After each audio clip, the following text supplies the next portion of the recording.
આજ મધુબેન ગોવિંદભાઈ ને જમવાનું છે. અમાસ છે, શ્રાવણ મહિનાનો દિવસ છેલ્લો.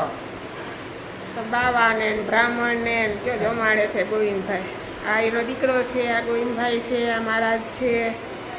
જો બનાવી ખીચડી, શાક, રોટલા, ભજીયા, ચટણી, છાશ, એવું સાદું સાદું ખાવું હતું. લાડવા કર્યા હતા પણ નથી ખાવા. જો આ રસોઈ બને છે, ભજીયા બનાવે છે. આ એની દીકરી છે, ઓલી મધુ છે, ભજીયા બનાવે ગરમા ગરમ.